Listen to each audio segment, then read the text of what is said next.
watching going over here to the left. Anyways, welcome everybody. We have no clothes, so we're just starting it right off.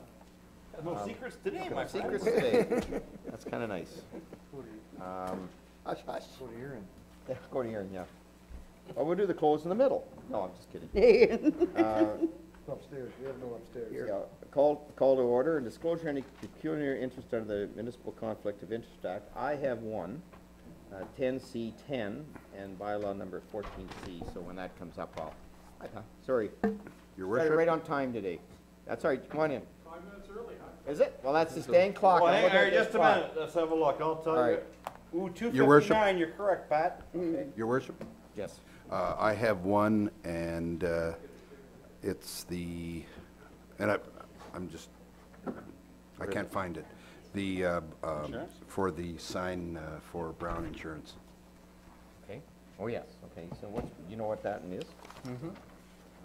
I'm drawing a blank on it. 12C1. 12C1? 12, Sorry, yeah, 10C1. Yeah. And I don't say we don't have a 12. there it is. Yeah, I couldn't see it. Yeah, thank you. Okay, Ron Paul. Okay. And I'll have the. What was yours, George? Mine was 10C10, and then bylaw 14C if it goes there. Oh, okay, yep. Okay, minutes of the previous meeting, September 17th, 2013. Any, here, moved by Deputy Mayor Fisk, second by Councilor Elliott, the minutes of the September 17th, 2013 council meeting be approved as amended. I have Mayor a point, yeah, other business disclosed as an additional item. Makes mention there that I commented on the success of the fair. What I actually commented on was Yep. the fact that I was thoroughly trounced by the mayor in the cake decorating Yes, that's contest. true. And I think that should be showing up in the minutes for posterity purposes. Posterity. Just in case there's a challenge next year, if we maybe milk cows or something, who knows? We might have Utter another destruction. challenge. Okay. Thank you. And have all got that? All in favor? Carried. Okay. Need a resolution for moving into committee of the whole? Oh, additional items. Or additional items first? Oh, yes, additional items is disclosed. Anybody got additional items? Ron? Hoffman? I could possibly have it unless Chris announces it while he's here. Okay, Rick possibly, and Ron? Yes. Terry? I've got 4 or 5. Okay. Whoa. We'll mark you down. There's no supper for us tonight. Oh, well, I have supper for you, buddy. Okay, good. Mutual aid tonight in I know, Harriston. I know. Well, isn't that Chicken your, wings. that's your additional item, isn't it? You got her, my friend. Yeah, I see you threw it in there already. So when are you doing Now that? you're fed. Okay. As I say, if anybody has something to think about, fine, all. And just, I want to do one little thing, and this is a little bit out of the ordinary, but it's kind of nice when we have one of our members of staff be recognized by one of their associations, and I would maybe ask Treasurer Duff to come up to the front. Oh, boy. I know that I would wear a tie. I think that's why Rick has his, do you want to get your coat on now, Rick?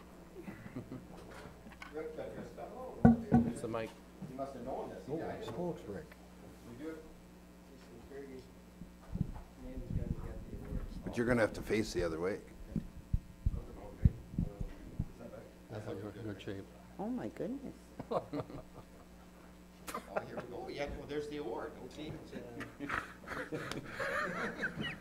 Actually, on behalf of the town of Minto Council, it's a pleasure to congratulate you on being awarded the Municipal Finance Officers Association Ontario Outstanding Member Contribution for 2013. Whoa!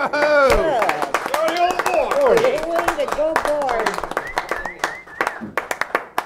Down to the leading you tonight with Gordy? So this would be like what, like an Oscar for a treasurer. Yeah, this is closest we get. Wow. Voted on That's last the week. road we're making tonight, my friend. Thank you very much.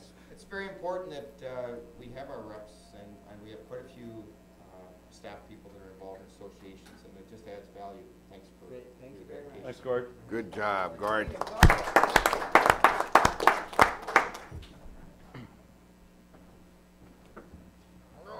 We need more legs back. The legs that have trouble getting. That's the legs, yes it is, Bill, it's the legs. It's the legs. Me too.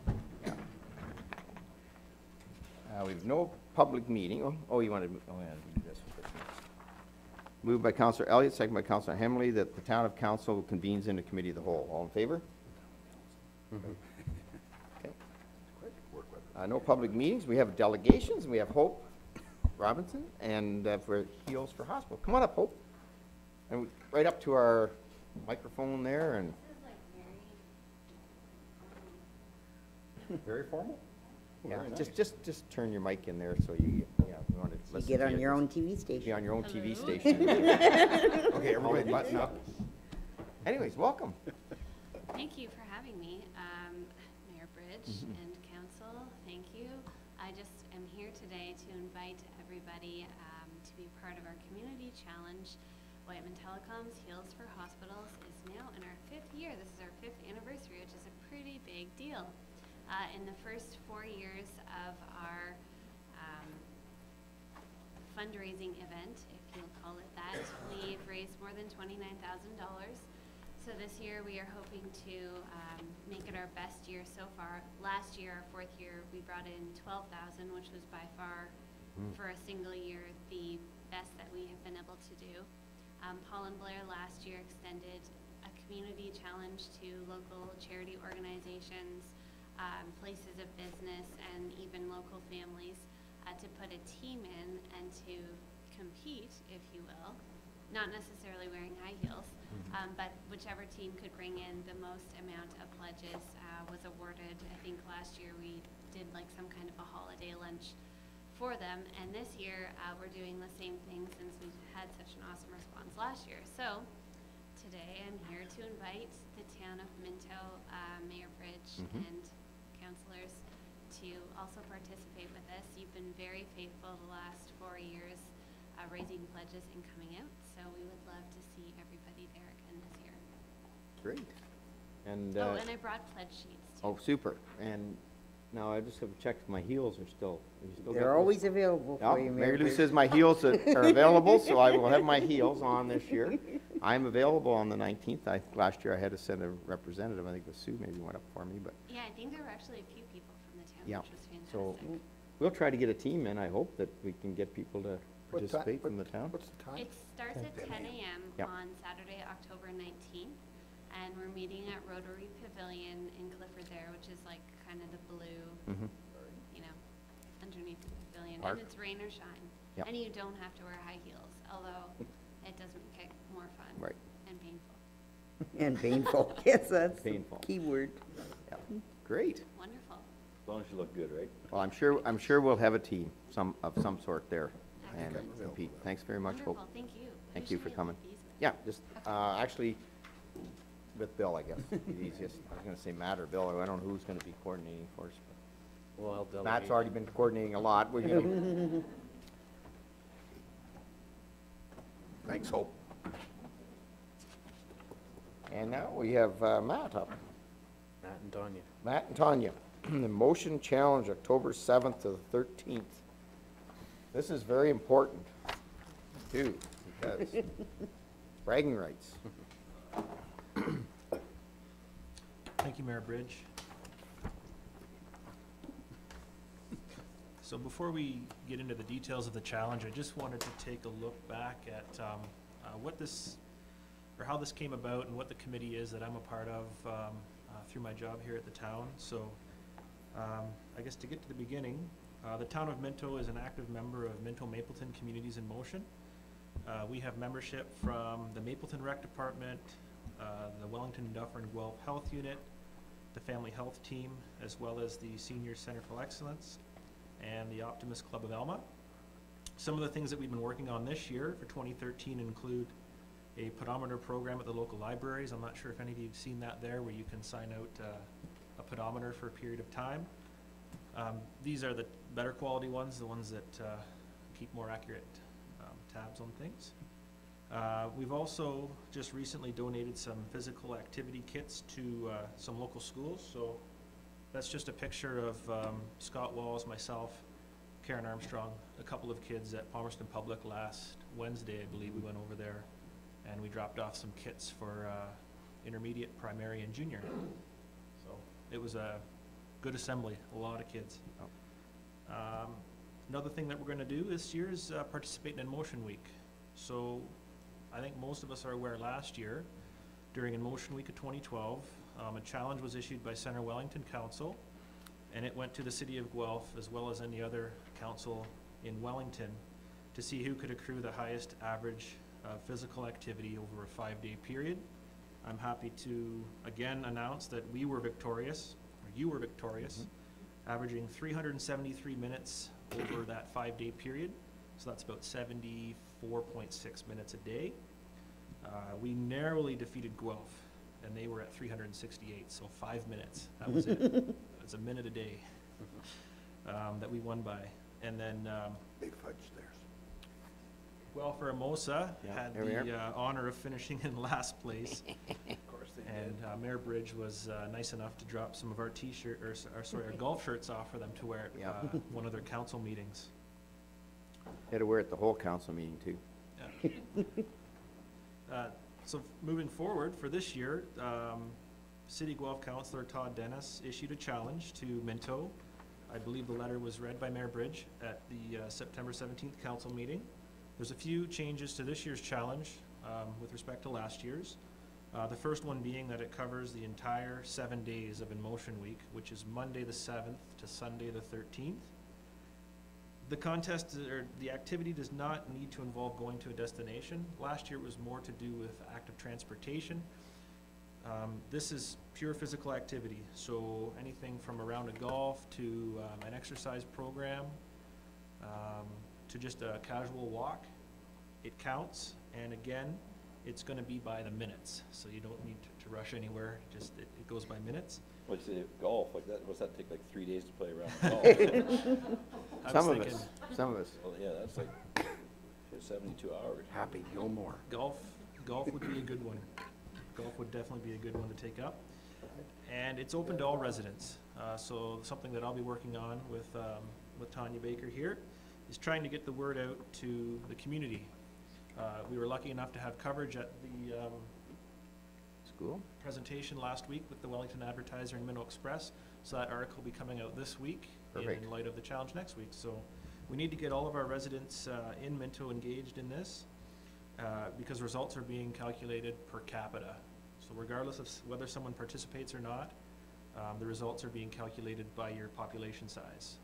So that's going to be one of the major tasks that we need to undertake in the next few days, is just get the word out and get people onto the website and logging in with their results. So we need to have our results in by 9 a.m. on Tuesday, October the 15th. It's very easy. This is the Wellington Dufferin Guelph in Motion website, and you can see in the red circle there's a little link that says click here, and that takes you to the tracking system. So if you can get to this website and click on that link, you're going to see this screen come up, and basically you just need to select the date, enter your name, contact information, so it's just email or a phone number, how many minutes, and what type of activities you did, and it's as easy as that. You don't actually have to do it on the day of. You can wait till, say, Friday and enter the results from Monday to Thursday, and then if you can remember on Monday, which is Thanksgiving, you can enter your information from that day as well as the weekend. And town staff are willing to assist if required. By all means, you can give us a call if there's any issues with this at all. And I believe the winners will be announced Tuesday by noon. Okay, Wow. Any questions? questions?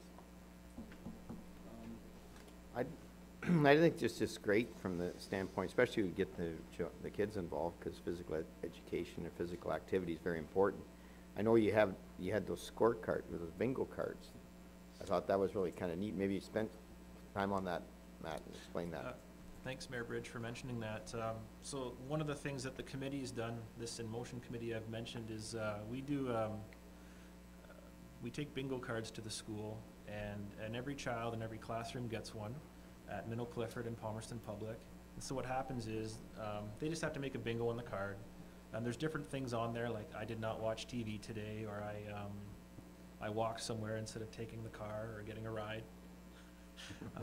Or played a Taking the car. played a sport or whatever. It's kind of neat, yeah. Sorry. I didn't steal my parents' car.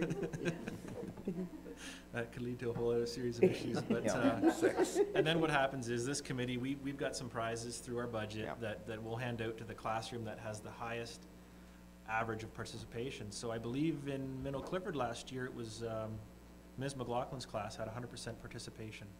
And so that was great. They were the winners in that age group, and so for both of our schools in Minto, we'll be able to award those classrooms with some prizes again, just to encourage participation.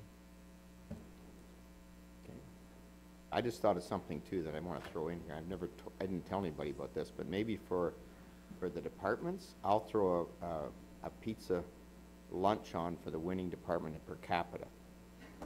Okay, so that would be clerks against Public Works and whatever. Against council. And council would be part of that. Yeah, so that would be, council will do it as a group. Is that all right with everybody? Yeah, so just quick question.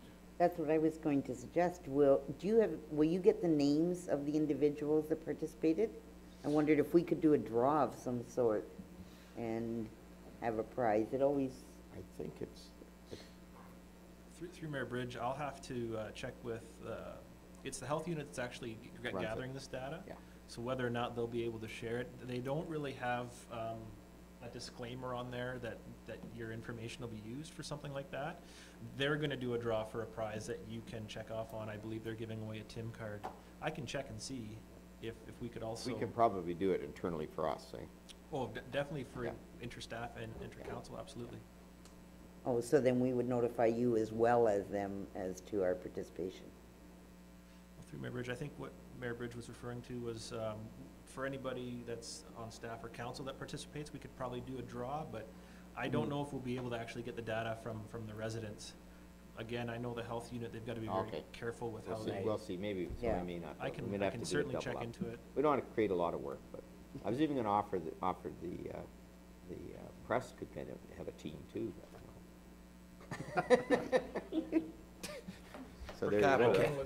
You know, to choose on that, Pat, I don't know, like you do a lot of running around at the theater and stuff, and I'm sure Campbell does.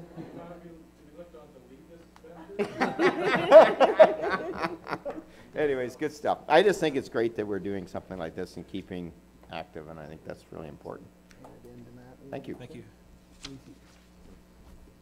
I'll be gone for a week holidays, but guess what I'm doing? Golfing every day. Are you away that week? I'm away that week, but I I'm will golfing also every, be away that week, and. but you'll be golfing or something. Well, actually, I'm enrolled in a couple of road races, a half marathon. Well, there you are. Oh, There you go. Plus, Wow. I'm taking my rollerblades with me, and my running shoes, and. Well, there you go. I won't be able to Make keep sure up you with bring you, the but website with you. I'm actually on a I'm gonna little golf text you, thing, Matt. so, Absolutely. yep. Sounds good. It sounds like we're off to a great start All right. already. Super. Thank you. Thank you. excellent. Right here.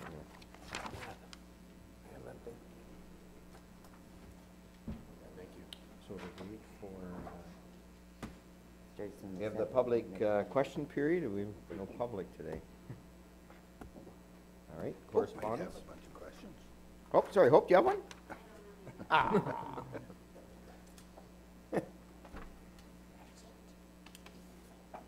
Correspondence received for information requiring direction of council. We had the following floodplain mapping, Crime Stoppers 2013 fall newsletter, In Motion Week press release, which Matt just talked about. Township of Wellington North, not a willing host, Dietrich Engineering Limited, celebrating 110th anniversary, and Ontario Municipal Water Association. Any concerns or comments? Motion to accept. Councillor Faulkner, Councillor Hamley, all in favor? Carried. Reports of committees and town staff matters table and motions which notice has been previously given.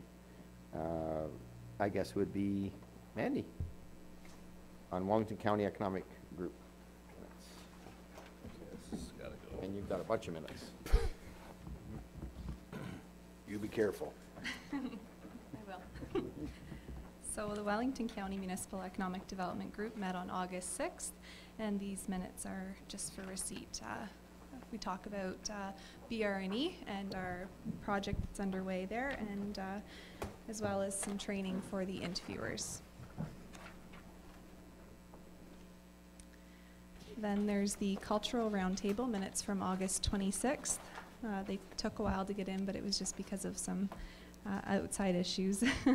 So Chair Amy Belair has resigned from our committee due to being accepted to a 4-year Bachelor of Health Sciences at Laurentian University in Sudbury. So we had to host an election.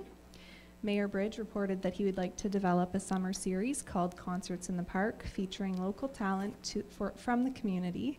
The concerts would take place once a month and would be moved from community to community. And then there's just some highlights from the Cultural Roundtable events for the Culture Days weekend. So moving on to September 23rd, we held an election, which upon further discussion, Nicola McEwen stepped down and Andrew Gowan was elected as our chair for a period of 15 months, ending in 2015, January 2015. The Ghosts of Minto Pass storytelling event happened this past Friday night, and we saw about 60 to 70 people in attendance. It was a great evening. There was lots of people there, and lots of stories were shared. The Treasures of Minto bus tour was a very good success. We had about 30 people on the bus, and we traveled all throughout Minto, and everybody on the bus seemed to have a really good time. I know Hoity Toity Cellars and Newstead Springs Brewery was a great hit, so Yep. that was nice. We annexed them, brought them into our Minto. The upcoming movie in the children's movie series is Charlotte's Web, and that's scheduled to play this Thursday, October 3rd at 6 p.m. at the Norgan. And the Rural Creative Economy Summit has 43 fully paid registrations to date, as of today. The creative worker videos by Memory Tree are complete, and consultant Linda Reeder is working on the marketing plan to showcase those.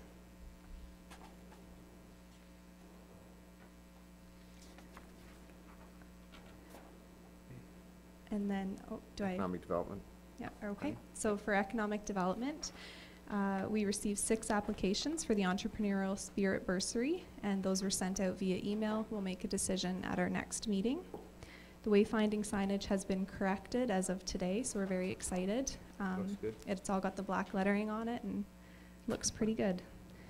The My Neighbor campaign is well underway, and most of the participating businesses have had all of the participating businesses have had their picture taken and slogans applied. And Larry Grummett Insurance in Clifford is going to be the home of our new mural. We're just waiting for one last tree to come down. And one thing that we are very excited about is the Incubator Research Project. So just to go over that, it's page 2 of 4 of the Economic Development and Planning Committee minutes. Council accepted the report from Linda Reeder on August 6, 2013. The report concluded that it was feasible for the town to consider proceeding with this initiative, and the benefits and drawbacks of 4 locations were outlined in the report. Concluded that 1 Elora Street in Harriston offered the best combination of visibility, accessibility, and low cost of renovations. In discussions with the landlord and Unit 4 tenant, there is an opportunity to move forward to lease this location. Joe McLaughlin Financial Services intends to downsize the Harriston office, but would be willing to be a tenant in the incubator. His office furniture may also be available. The landlord will hold space for the town for a reasonable period of time. Many practical decisions remain concerning governance, policies, marketing, and management of the proposed incubator. Linda Reeder's recommendation was a combination of representatives from business and the municipality. An ad hoc group is needed to begin with the implementation. There are existing tenants in the building that offer expertise in web-based technology and paralegal that could provide incubator support through contract with the town. This requires further discussion with the ad hoc group. So a motion was put forward that the Economic Development Committee of the Town of Minto recommend to the Council of the Town of Minto that a letter of intent to lease Unit 4 of 1 Elora Street North, Harriston, be sent to 2323004 Ontario Inc., and further that a group consisting of qualified community and municipal representatives be created to consider issues of implementation of the Creative Industry Incubator project. Thank you very much, man. It was an excellent little presentation. Questions? Yes.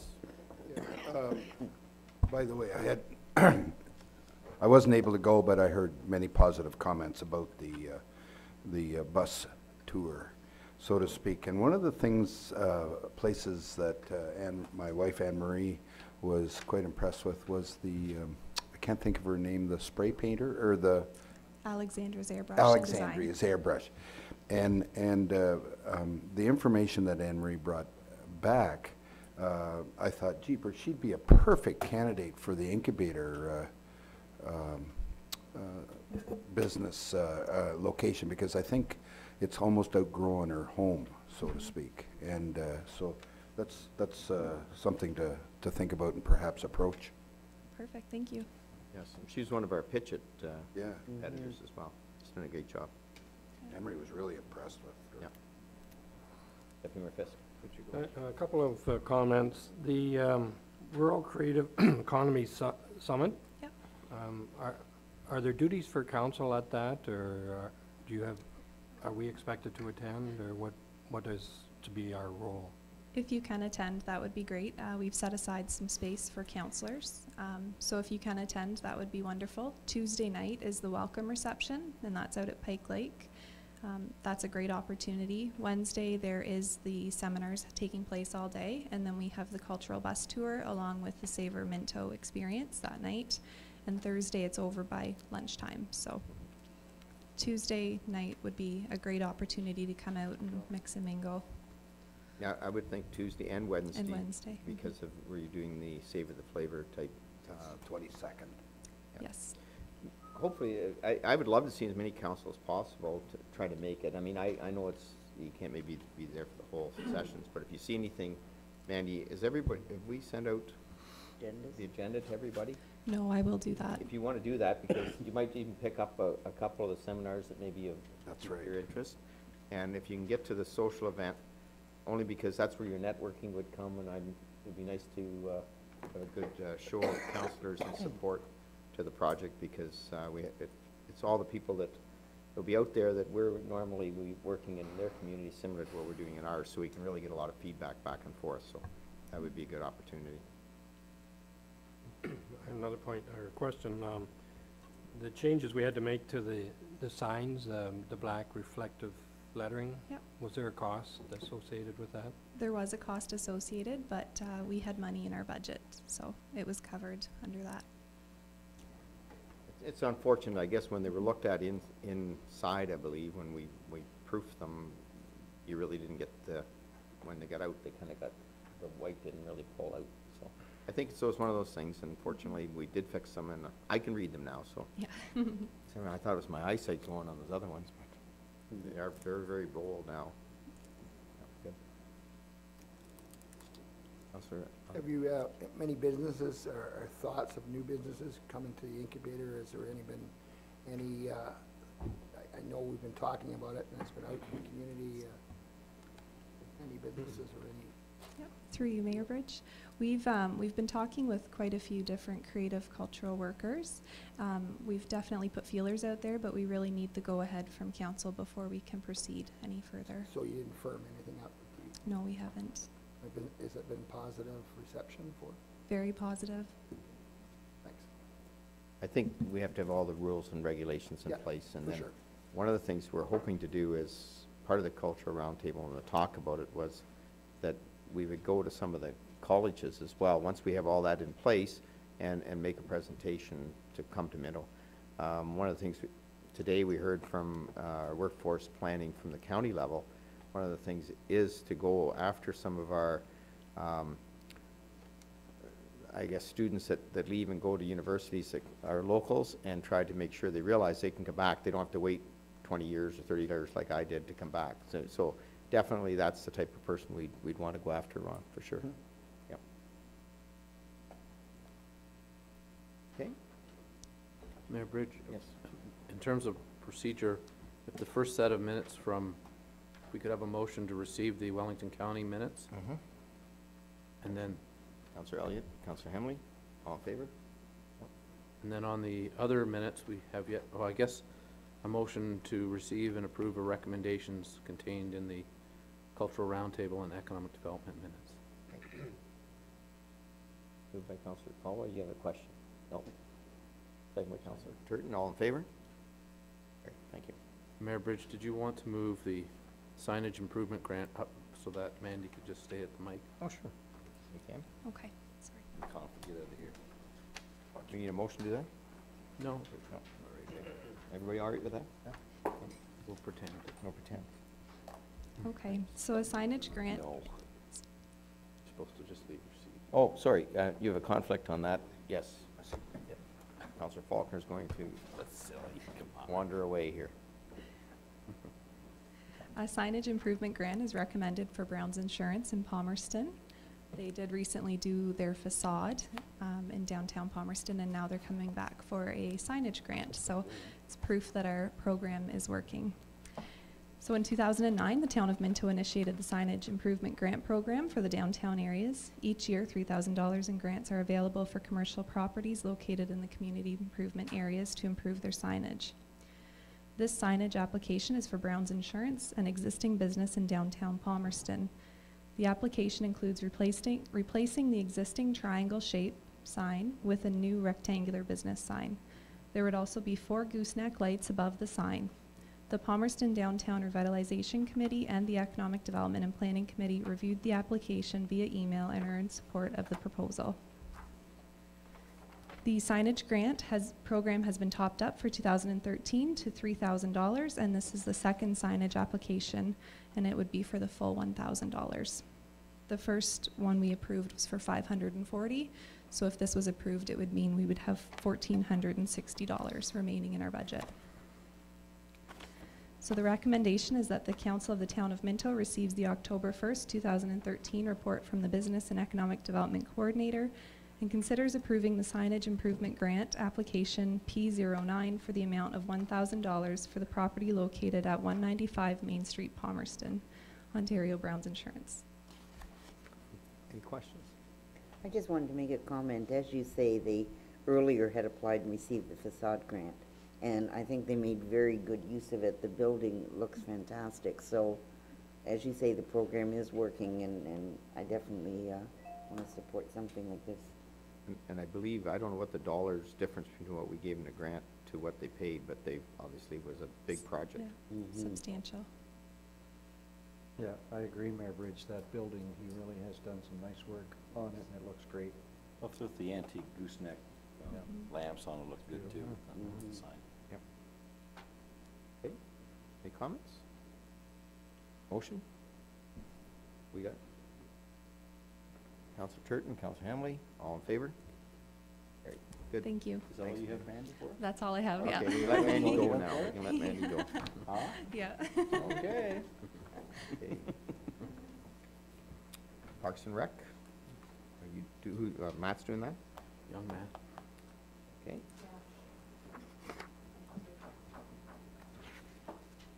Hey, this old guy's wandering around here aimlessly. Did he, Finds did he it drop helpful. crumbs or something to get him back? Old guy, I heard that. Thank you, Mayor Bridge. If I may, before we get into the Parks and Rec minutes, I forgot earlier during the In Motion Week Challenge presentation to let you know, we got a tweet on the Town of Minto Twitter account today from a Dr. Mark Hubert from Guelph. I just would like to read it if that's okay. Sure. So it just says, hey, hashtag Guelph, here's a great way to be active and help at City of Guelph get back at Town of Minto. Oh, here we Hashtag, go. oh, those Mintonians. So we're on their radar. Well, there you go. See, that's the kind of stuff we gotta, and actually, I'm in a meeting tomorrow, and Mayor Karen will be there, so, so I'll be sitting right beside her, so I'll keep bugging her about it. What kind of doctor is he? Doctor or something. Doesn't That's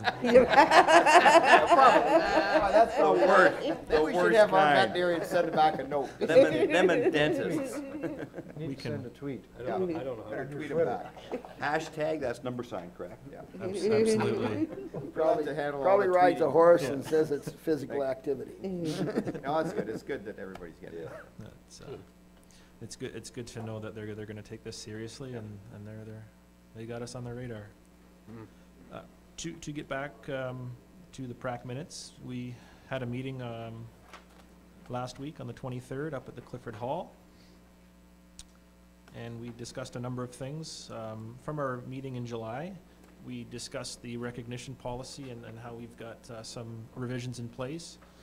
The plan moving forward is that at our meetings in March and September, we'll brainstorm the list of provincial, national, and international champions and any other groups as we see fit, and that way we can get them recognized in October and April at a council meeting. We also discussed the operations at the Norgan Theatre. We had been shut down for a couple of weeks there in August and early September, and we opened strongly for the last 2 weekends with the Butler, the Lee Daniels film.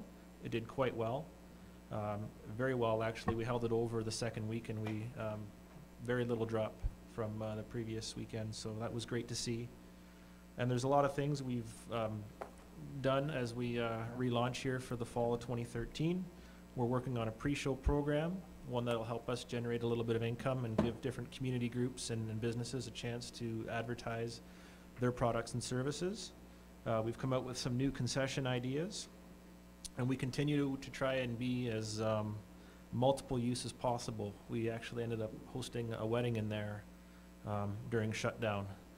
It's kind of neat. It was the groom's last name was Miller, and we had a couple of posters for We're the Millers that just played, so it was great. They really enjoyed that, and we're doing our best to keep the facility as multiple use as possible, especially Monday to Thursday when we're not showing the feature films. A couple of program initiatives that we're working on for the fall. We're going to be running a grassroots hockey program in Clifford again this ice season. That'll begin on October the 20th. I've already received some interest from the community about registering children for it, as well as volunteer help as well on the ice. That's great to see. There'll be more work done this weekend next as we prepare for that. And we're also looking at starting a pickleball program. For those of you who may not know what that is, it's a sport that can be played indoors or outdoors. It's a combination of tennis, badminton, and ping pong. It's generally played by older adults, but the phys ed classes are starting to do it now too. So yeah, it's a modified game of those three sports, and we're going to see if we can get something going here. I do know there's a strong badminton group at Norwell on Tuesdays, and I'm just going to see if they're interested in trying this one out as well. Facilities Manager Carr presented an update, something that we're going to be looking at this fall. We did have some remote control devices being flown at the Palmerston Fairgrounds this year. We have a gentleman from town who would like to form a club, more so for insurance purposes and to make sure that there's etiquette involved in flying these devices. You know, things like if we're aware of bookings on the ball diamond or the soccer pitch, that wouldn't be a good time to have these devices up in the air. So instead of it just kind of being come and go, we're going to look at forming a club and seeing if they'll maybe enter into an agreement with us. And that's more for just best practice. I guess this is very popular in certain cities and places across Canada and North America. We're also looking at, with respect to the Clifford ball field, the committee or the community group up there that's been formed to help make that project a go is going to look at applying for a Trillium grant to help with some of the upgrades that they'd like to do at that facility. And Facilities Manager Carr also mentioned that we're going to take a look at making some repairs to the splash pad this fall to ensure a more free-flowing operation next year. We had some issues this year with it. You're probably aware that I think this was probably the worst year we had with it breaking down and malfunctioning and whatnot, so it's not something we're taking lightly. We also discussed the ice season. The ice has been in Palmerston since September the 9th, and we're looking at Thanksgiving, shortly after Thanksgiving for Harriston, and the same week in Clifford, roughly the 15th and 19th if things go well. Ice bookings for this year appear to be fairly similar to last year. We picked up a few rentals, but we've also lost a couple of rentals. We also discussed the Volunteer Appreciation Night, which is coming up on October the 16th, Clifford Hall. And so all the members of PRAC were cordially invited to attend that event. It should be a good one. We also discussed trails. Bill Raynard wanted to thank Al for his hard work on getting that trail up and going. It's a project that's been a few years in the making, and things are looking well, looking good. As well as Councillor Hembley and I are working on potentially trying to see if there's any chance of linking up the 7th line of the White's Junction Trail into Harrison. This was something that was investigated about 4 years ago. There's been some land ownership changes, and we're gonna have a look and see if opinions have changed and whether there's any other opportunities to finally make that link. Finally, we've got our Harrison rep, Mr. Glenn Bell, and due to health concerns, he just let us know that he'll be taking his tenure on PRAC month to month for the next little while. We're looking at replacing the township rep this year, but Glenn just wanted to make it known that he'll be month to month. Okay. Any questions? No. Questions? Councillor Elliott?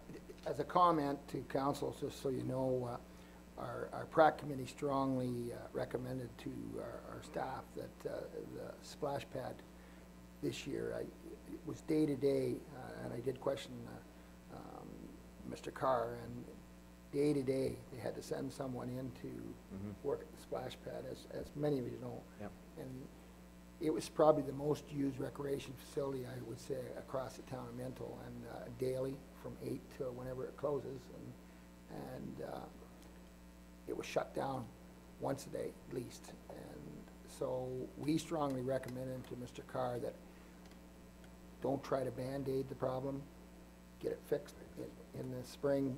We'll do whatever you can. It's an important facility, and we have to have it up and running to be able to because the biggest complaint I got for the year, and I'm assuming many of you councillors got, was over why isn't the splash pad working, and we have people from all over that come to enjoy that. So it's important economically for our community and socially for our community. So we should get it running, and it won't be Band-Aided. I think that was strongly brought forward, so hopefully council would support that too. Do we know, Councillor Elliott, what the main, I see something about a check valve in here or whatever, but there was a bunch of different problems. I believe we had some ultraviolet problems. Yeah, and they keep fixing those little things, thinking that that's the problem. They brought in a so-called expert. He looked at it and said to Mr. Carr, he said, "Oh, I've never seen this before," and walked away. So they're just guessing what the problem was. So if it was strongly suggested if we've got to rework the whole system.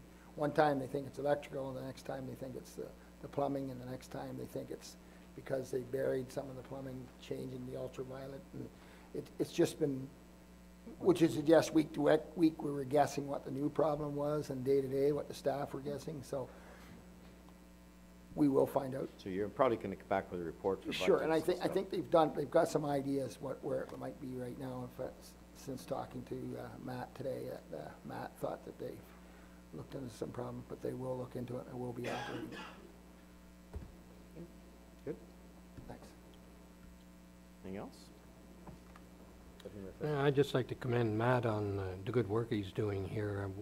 I think we all hear about the big losses that the recreation aspect of the budget shows, but Matt's working very diligently here to try to increase the revenues, and I applaud that. I think that you're doing a great job, and just keep up the good work, Matt. Thank you. You bet. Yeah. Hey. Motion to accept? One more. One more? Yes. I just want to say that both Matt and Mandy, who isn't here, came to the Lions Club and did a presentation. That kind of presentation they do in any community, really big for our community, and the support that you suggested, Deputy Mayor Fisk. They just showed professionalism and put a positive look in them. They had to answer some tough questions, and it wasn't easy for them necessarily at the right time, but they had a smile on their face and did a really good job, and I commend you for that. Thanks. I won't tell you what counselor from another township did come to me and mention that why can't their township have this type of programming and whatnot. And I said, well, you have to invest, and that's important. I think Deputy Mayor Fisk just said it. You have to invest in your people. Absolutely. And invest in it. Doesn't happen overnight. We can't expect volunteers to do it all. So Matt, you do a good job of coordinating, you and Andy, and that's great to have. Thank you. Appreciate the kind words. Thank you. To motion to, Councilor Turton, Deputy Mayor Fisk, all in favor? Very good. Thanks, Matt. Thanks. Ask Matt to be my BD keeper. Now, Matt, if we don't win the challenge, there's gonna be trouble. Put any pressure on you, but I might have to take it, but I have to go down to Guelph every now and again. I don't wanna be seeing a big billboard there saying they beat us. Okay, and we have now, what do we got? And Peggy's right here. Road closures, Remembrance Day. Good evening. Good afternoon. Good night. Yeah, it's afternoon. So, taking for granted that everyone's had a chance to read the report, attached to the report is a letter from both the Harrison and Palmerston Legions, as well as their routes for their parades. I have amended the recommendation slightly because when I got looking through the recommendation, I did not include the specified route for the bylaw. So if you look at your bylaw attached, which is under section 14, right on the bylaw, I have specified the route for both the Palmerston and the Harrison parade. And as well, the other amendment to the motion is that the council donates the wreaths for the Clifford, Harrison, and Palmerston Remembrance Day services and delegates a council representative to lay each wreath.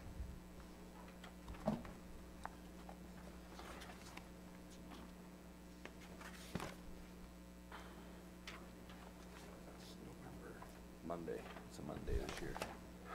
Yeah. Well, we talked about two, That's right. Probably bring it up on Yeah. my other duties too. Parades. Did you want to, okay. Well, I can bring it up, but next year. Yeah, just, maybe we just talk a bit about the laying of the wreaths.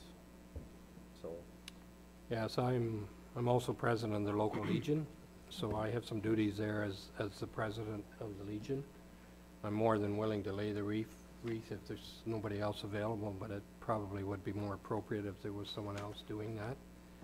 And probably for greetings at the banquet as well, it would likely be better to have someone other than myself.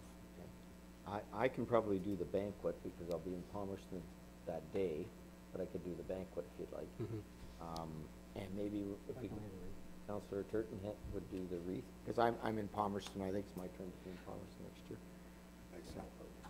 So I think that's how we'll get it. Okay, I'll be so, doing sorry, Councillor Turton is going to lay the wreath at Harrison? Harrison, Okay. and I'll be in. And you'll do the Palmerston greetings for Harrison dinner? in the evening dinner, yeah. Mhm.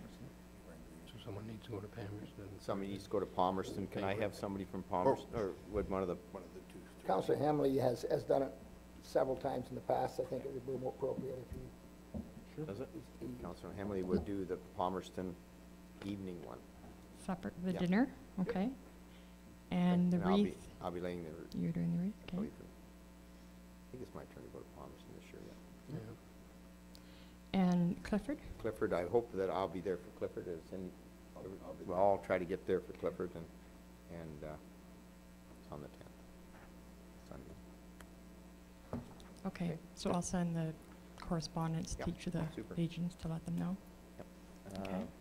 Motion to accept? I just have one more. I'm just wondering, would it be possible for the Harrison Legion to borrow the portable PA system for the service at the Cenotaph on the November 11th? Yeah, I think I'd mentioned to Matt. That's a conflict for We've you, talked isn't it, about that, President? right? Sorry? There's a conflict for you, Mr. President. Yeah. Yeah, I think Palmerston's all right, because they set theirs up. They have one, the Lions have theirs. We have a recorded vote on this, and you can't vote on it. Okay, Okay? Yep. Thank you. motion to accept? Councillor Caldwell, Councillor Churton, all in favor? Carried. Okay. And next will be, I guess you're handling this, CEO? Yes, Mayor Bridge. proposed zoning bylaw amendment for lot 33, concession 16. Robert Dowling, you'll recall that at the last meeting, we had the public meeting.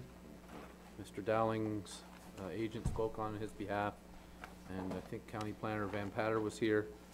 Linda Redmond, the planner for the county, has written you a letter with a draft zoning bylaw attached. I can try and answer some questions. This pertained to the use of the accessory buildings that were to be retained on the property, and they indicated to you that those would be residential or personal use and not business use. So there is a bylaw at the end for your consideration if you wish to approve that bylaw. Otherwise, you just need to receive the report by motion. Questions? I Deputy Mayor have Fisk? a couple of questions. Item C of the exemption, or whatever it is, here, agriculture aid, A106, says the exemption applies only to the existing structures outlined above, and removal of these buildings shall void this provision. So what does that mean? If he happens to remove one of the buildings, what happens then? If I may, Mayor Bridge, that would mean they could not build them. Could not rebuild it. That's correct. And then the next one is livestock is limited to an area of 500 square feet. Did he request that, or is that just a kind of a standard clause? I think that they were going to allow for limited livestock, horses and things in there if need be, but they don't want these to have an MDS separation thing applied to them, so I think they put that in there to limit the size. Okay, and then I've actually been thinking about this since the last meeting, but this same individual, he had a request for another property to allow excessive buildings, and did we not, was it not a requirement that he had to remove a building? I believe the barn that was on that property had to be removed. And I drove by that the other day, and I think it's almost right down. So I'm just wondering, now we're making an exception here, does he have any ability to come back on us, because now we've made the exception that he asked us to make previously? If I may, Mayor Bridge, just for clarification, these are two separate I different understand properties? that. Okay. But same owner, same request, basically.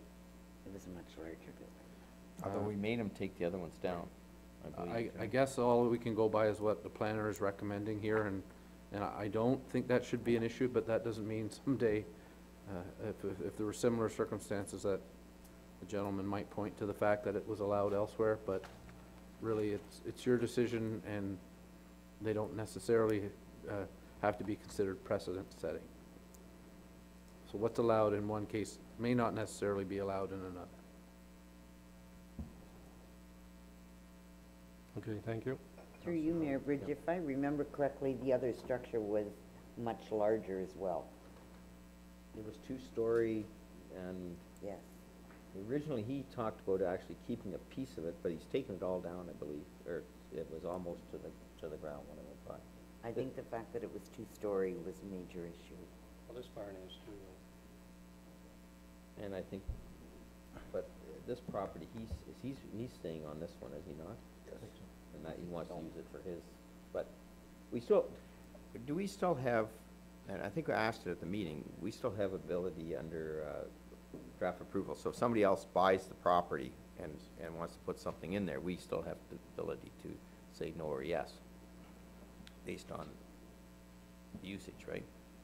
Well, in this case, this zoning would run with the property, so the only provision that would help you out is the one that Deputy Mayor pointed to, and that is if the structures come down, they're gone. But in the case of a zoning amendment, they run with the property, so there's no discretion as to who owns the property or whatever. If it changes hands, that zoning is in place and those buildings are to be used like that. But if they don't use them according to the zoning bylaw, then we have to enforce our bylaw through our bylaw enforcement chief Yeah, building not- official. If they change Personal usage, use. Yeah, then if what's they here? change the Yeah, use, okay. but if they Right. change ownership, that doesn't really matter. This isn't set to the owner.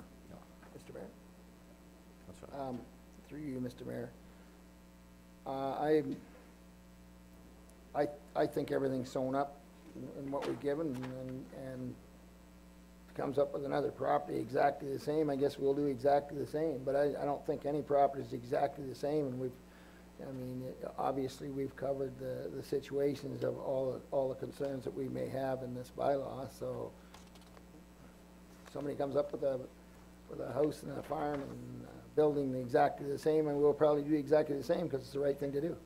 So, if it's not exactly the same, then we'll have a different circumstance that we're working. So, there can't be a precedent unless it's exactly what we're looking at here. So, I think it's all sewn up. There's no room to move within that zoning bylaw. Thank you, Mayor Bridge. I think the good thing that the last meeting, the applicant was here. Yeah. He heard our concerns, and he heard them pretty loud and clear. So, I mean, I'm happy with this. Anybody else? So Mayor Bridge, this is just a motion to receive the Motion report for at now, this the point? Bylaw will be later, so. If you're uncomfortable with it, probably now would be the time to Yeah. say, and if we Yeah, okay. want information or something like that, then So we'll Let us know. call for the motion, and then we'll. So moved by Councillor Faulkner, second by Councillor Hemley. All in favor? Opposed? Carried for now, and we can still talk about it at the bylaw. Okay.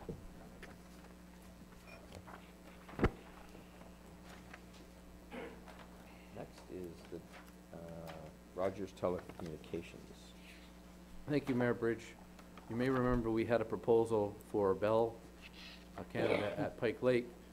That was within our municipality. We had a justification report and a copy of the notice that was sent to residents in our community.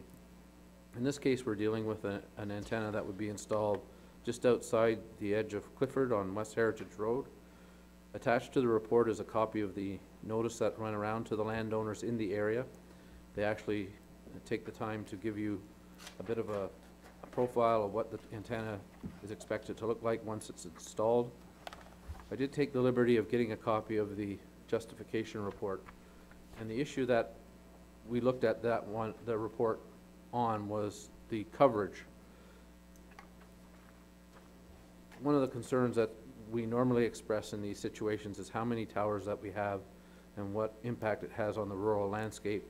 And you may know that we have some receptors and distributor antenna on our water tower. So the question was, could they just go on the water tower and we wouldn't need another tower to be installed? And I mentioned in the report that there's quite a difference in the coverage by having this new tower put in.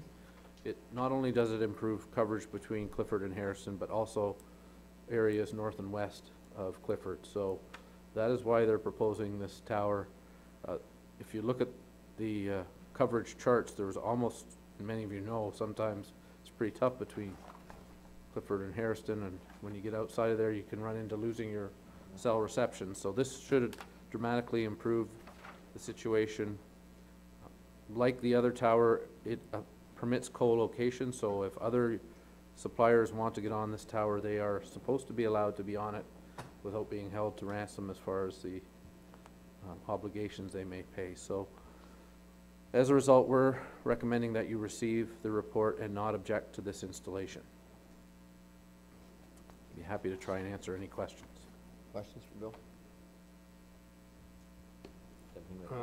Through you, Mayor Bridge, I just have a comment. Somewhere in the report, it's mentioned that we could potentially lose some revenue because of receivers moving from the water tower to this new installation.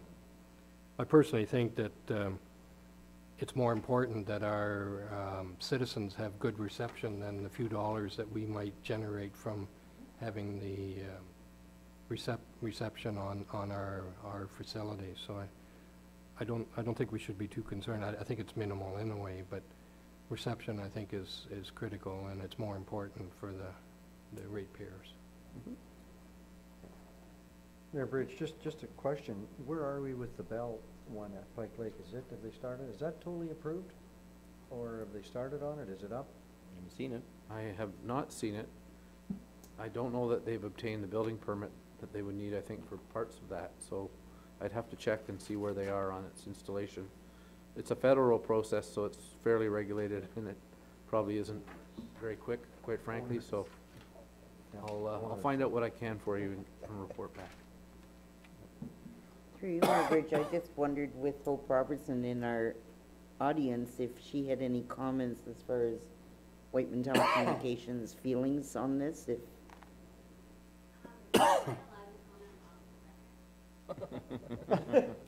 Right there. Yeah, it'd be tough for, Yeah. it'd be tough for Hope at this point to. okay, I apologize, okay, I just, Okay. You talk to her after. Off the record. Okay.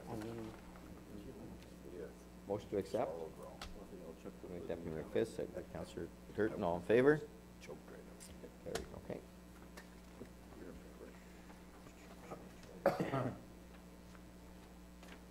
And the daycare. Mayor Bridge, me again on the proposed lease of 215 William Street, Palmerston. Council will recall we have had for a long time, since I gather back in 2010, or before that even, a lease with the Early Learning Center for the daycare facility at this location. The Early Learning Center has struggled over the years. There were some issues with their financial performance and a community effort, I think, to try and keep the facility running. That involved the county and town staff. The result is that the county has taken over that operation, and I think that's a good thing for Palmerston, for Minto. It's very, very important that we have daycare facilities as a community development, economic development tool. So the lease brought forward to you is to allow that operation to grow and flourish at that location. One of the issues we faced over the years with the former tenant was it was pretty easy to call the town staff to rush out and fix this part of the building and repair that and work on the grounds. They're also running into some issues with their financial situation, so the councils over the year have been fairly forgiving in their lease requirements. This new lease would basically see the county take over all responsibility for the building, responsible for all the capital and future improvements and all the maintenance and utilities that are associated with that. There is no rent paid, but there is value to having these leasehold improvements made to the property and those becoming part of the, owned by the town. There's an arrangement in terms of taxation, if they're ever applicable in the future, that they would pay the county and the Ontario share, and we would, of course, cover our own share for that. But in terms of insurance and tenant indemnity, those sorts of things, there's information in there. We would just cover the shell of the building for any loss or fire damage. The county is the primary risk taker in this venture and would be naming the town as an additional insured. So having looked at the lease, it's just the standard lease that the county has used. It's been prepared by their legal counsel. We had made a few changes that were sent to the county last week, and we've had a positive response to them, and so those are reflected in the lease generally. So we're recommending that you consider a bylaw in regular session to sign a 5-year lease with the county. Questions? Mr. Ray? Comment, the lack of rent, when I first heard it, I had concerns about that, but seeing now the kind of money that the county's gonna be putting into those buildings, and I would sooner see them put the money into the buildings than us collecting rent from us, and us have to put the buildings and bring it to a code or whatever they need. And so in lieu of rent, to do what they're gonna do is just fine with me, and I appreciate them taking it over and giving us a daycare center that we need. Well, just, I have a couple, I don't know if it's just me or what, but under basic rent, it says no rent payable. In lieu of rent, county responsible for all leasehold improvements and all maintenance. And then you go down to building systems and structure. The town pays for maintaining existing heating and air conditioning systems and repair any structural items. Personally, I'd like to see that struck from the agreement. I think if there's no rent being paid, they should be responsible for, and it says above there that they are responsible for maintenance, so. If I may, Mayor Bridge, that's one of the issues that we did comment to the county on. What came back was the systems that are there are fairly basic. They may well improve those systems, and if and when they do that, then they would be responsible for maintaining them. But I think we're just talking about a basic air conditioning system that was repaired this summer, so. And spaceport heating. But spaceport heating. So if they wanted to put a gas furnace in there, then it's their responsibility, and they're responsible for maintenance after that. So we suggested a clause that if and when they do improve those, that they take them over. But, so those were the only maintenance items that would remain with us. So it would be those older conditions on the site. And generally, the structure of the building, I guess if there was a structure failure, I guess that would be our issue. We don't anticipate there being anything like that. They've been through that building and they're comfortable with it. But I guess if a rock went through the roof or something like that or whatever, we may have to repair the shell, but that's it. Nothing else as far as fixtures and drywall and all that stuff inside, that's all theirs. Okay, thank you. Janitorial. Thank you. Anybody else? Again, I just want to make a comment that this was, I give the county a lot of credit, and Councillor Caldwell for sticking with the group, and I think at the end of the day, this is the best solution possible. And they've already hired their staffing, and they've had one of our staff. TELC is there. Yes. But again, these are situations where unfortunately, when it's a nonprofit, they couldn't afford to pay their staff enough to keep them, the good ones, like that was hard for them. They would move on to other facilities. So now they're at a county staffing level, county, as far as payments go, this is a big win for us. And I think overall down the road, I think they're going to either develop this building, an area, or look for another structure somewhere else. So I think when we get this building back, it'll certainly be a lot better situation than we had it before. So I feel this is a good win, and it looks good on us. Mayor Bridge, has there been any change with respect to the after-school program, or is that just kind of in limbo now? That after-school program, if I'm correct on this, maybe Councillor Caldwell might want to ask it. That's not a program that the county runs, or will run, so I don't know where it is as far as. The county's mandate is for children 3.5 and under. So the before and after school program, unfortunately, was not part of their mandate. And the board of directors did talk about taking it on, but it would cause much of the concern that the current center has now, dealing with staffing, supervisors, where we weren't at a level that we could pay them to be, I believe the school board is looking into other options, but currently there is not a program being offered. And I believe going forward, the school boards and the government are looking for different options. And I don't know what the program they might be coming out with, but there's another program they're looking at. They know they have a problem. They've created all-day kindergarten, but then they didn't really help. That, like parents still need a time before and after.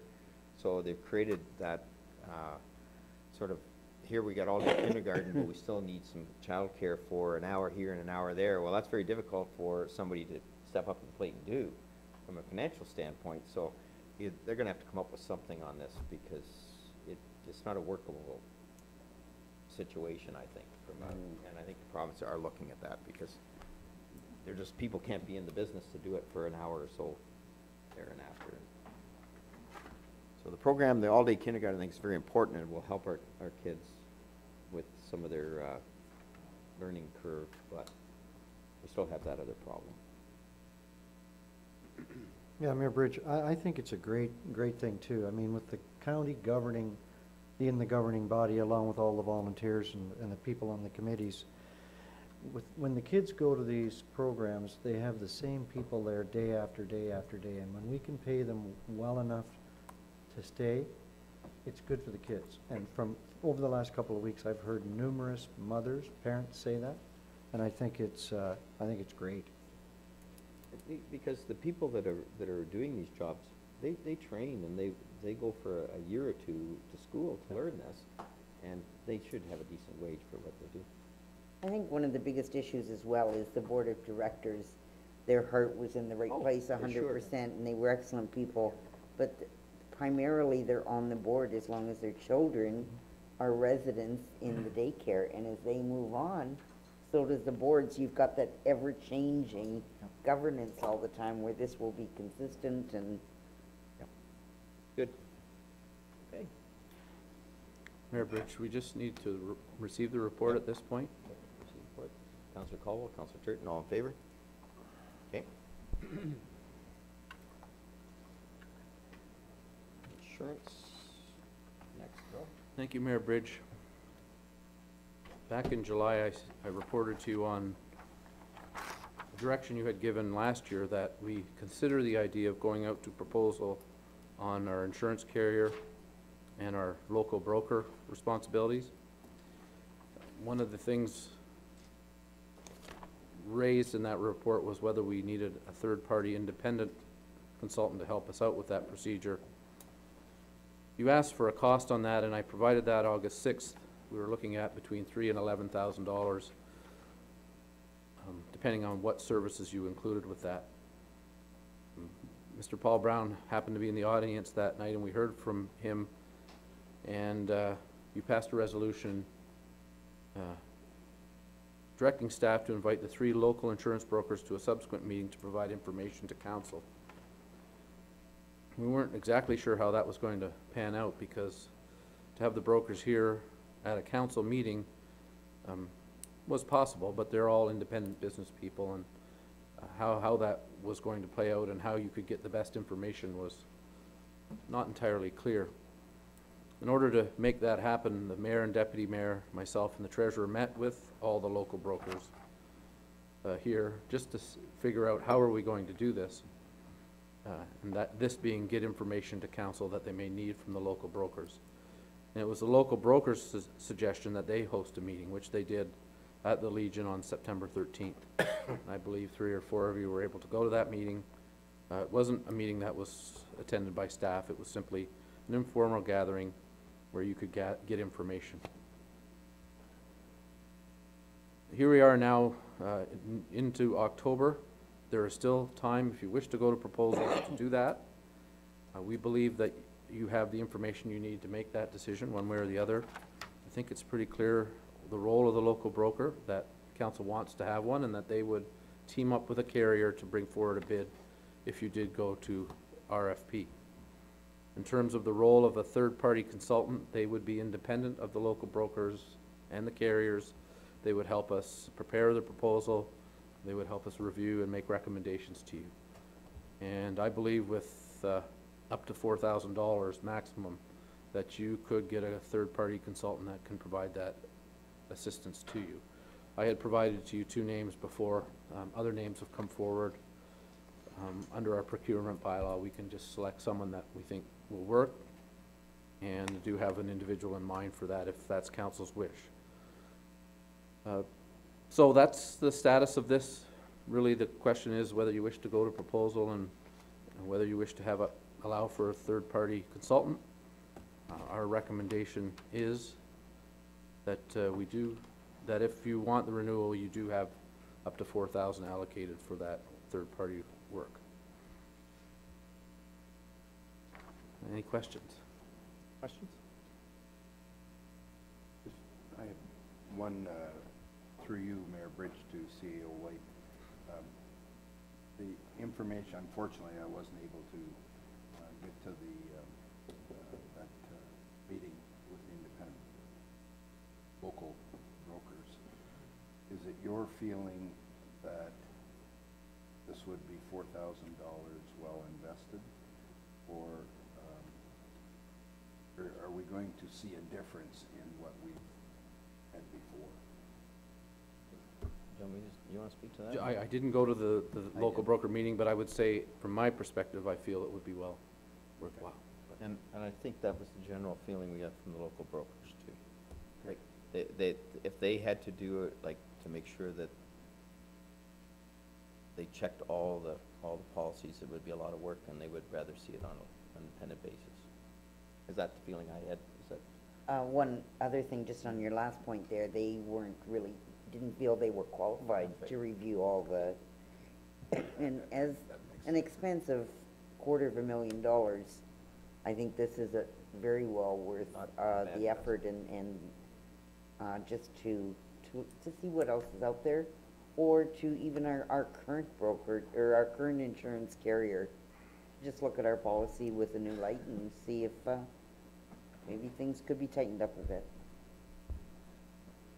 I'm sorry, I missed the meeting too, but these companies that we're dealing with, are they not insure municipalities now?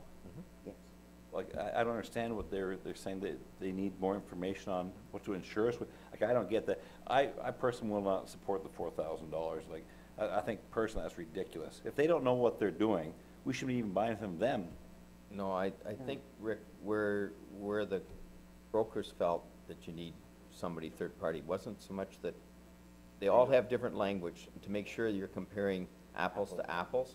In other words, we may see a big difference in a rate, and so let's say it's $50,000 less for a company, to make sure that that company is giving the same policy guidelines as the one that's $50,000 more.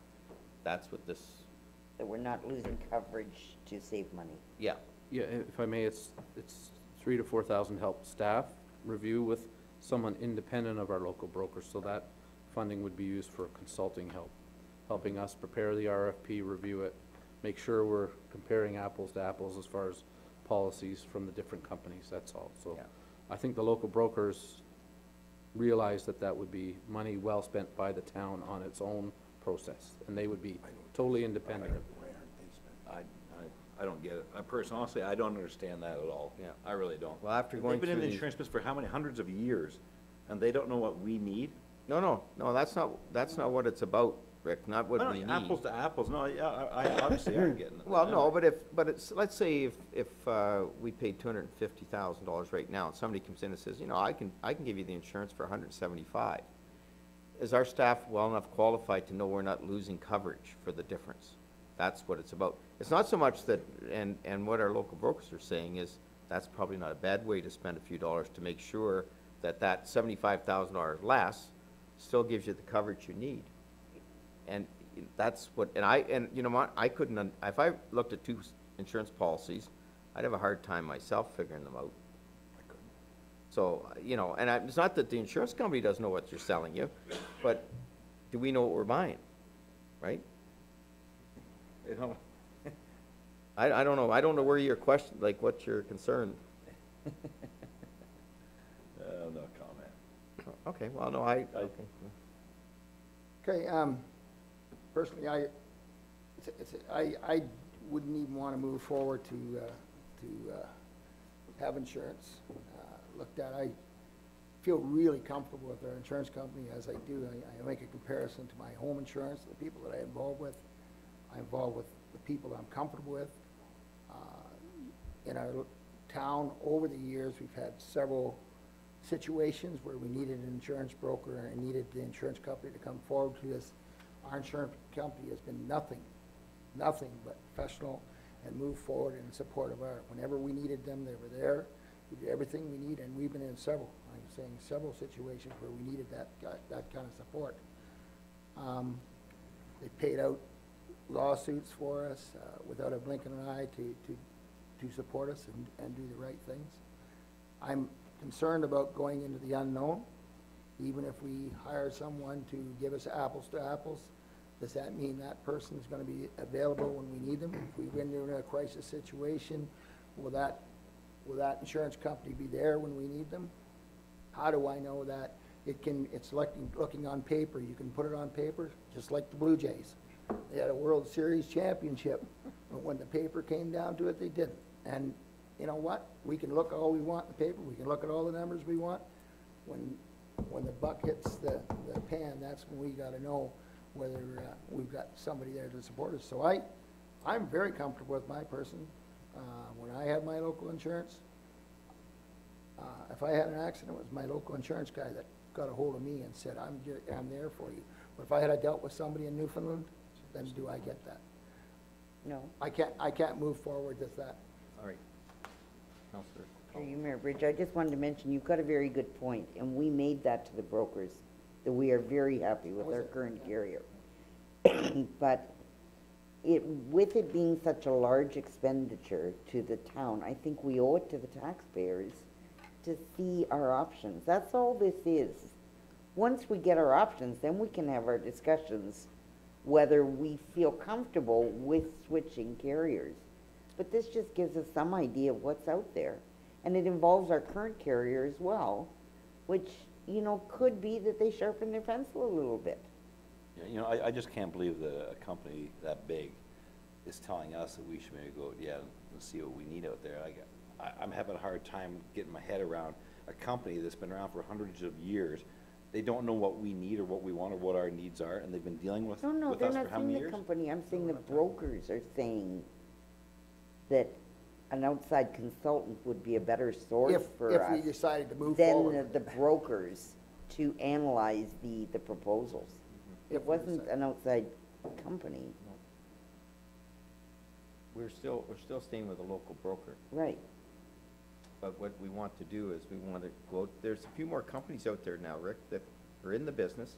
And in fairness, like this came to the table because we had local municipalities close to us that saved $50,000 and $60,000. Okay, so this consultant's gonna, So, yeah, give me the Coles version, then what's this consultant gonna do for us? it's gonna, go ahead. All they would do would be to help us prepare the RFP. When the insurance companies respond, they would help us respond to their questions. When the proposals came in, they would review the proposals with staff and help us compare the proposals from the different companies and make a recommendation to you.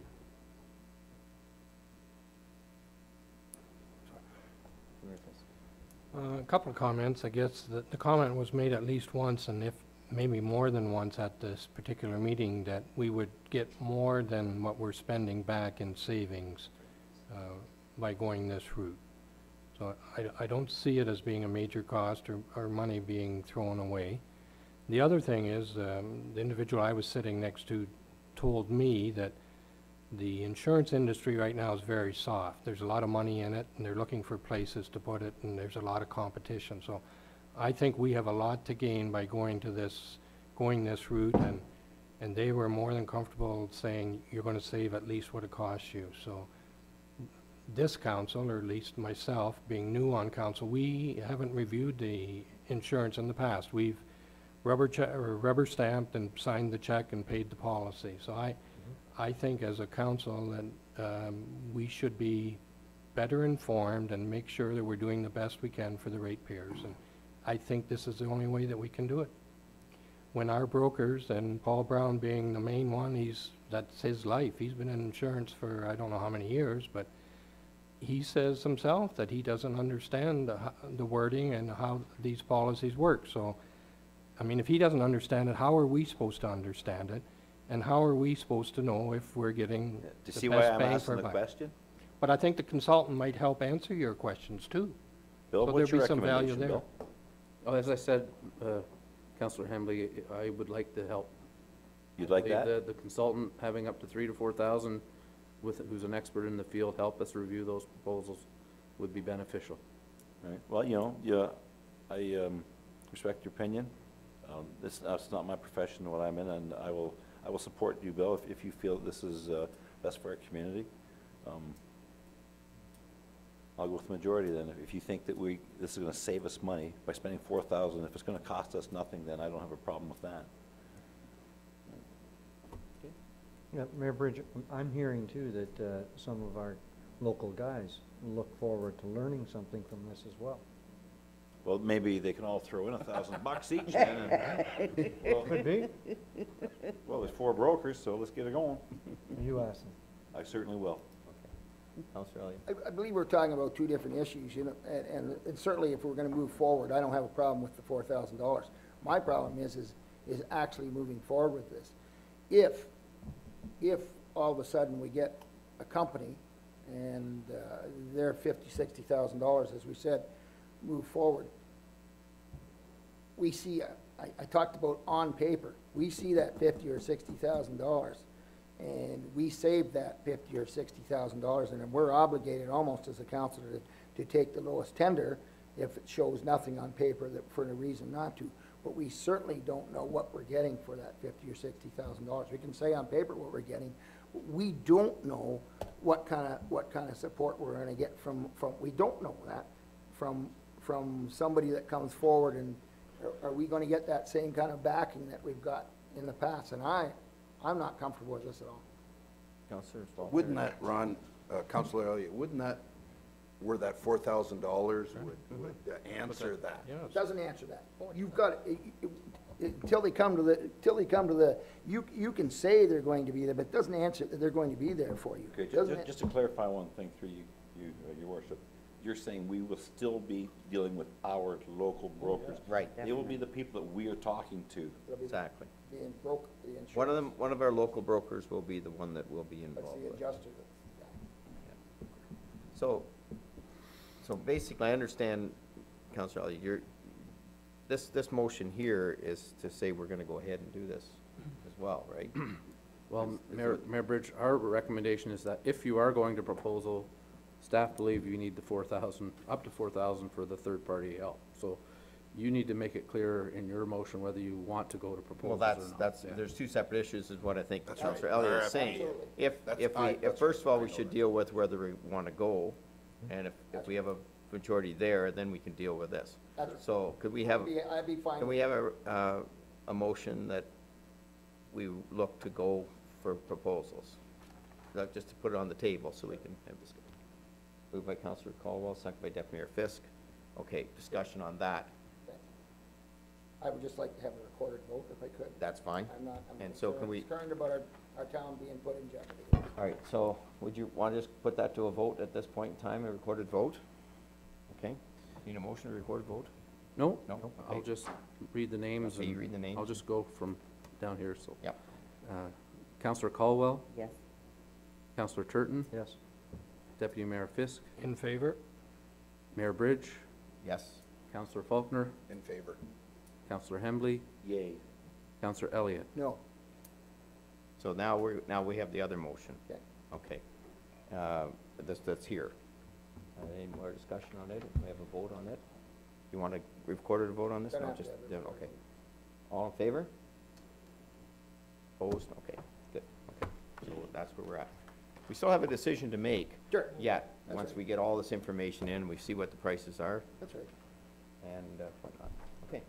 And I was just gonna add the final with that, when you're saying, I think when we get the proposals back, that starts the due diligence then to help answer your question in regards to customer service. Okay. Sure. We wouldn't make the switch I'm not automatically sure until that's legally done. we have to accept the tender that's the lowest unless you can prove otherwise. Can we add that to the motion somehow? Go ahead, Bill. It'll be an if I may, it'll be an RFP, so price will be an important component, but we'll make sure there are other things that are deciding factors as well. Build a point system. That's part of what we're building this RFP, which is why we're using the expert to do that. Okay. Okay? It's better than not having that. Yeah, sure, exactly. All right.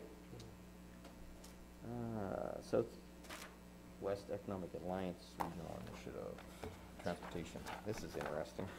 Thank Go ahead, you, Bill. Mayor Bridge.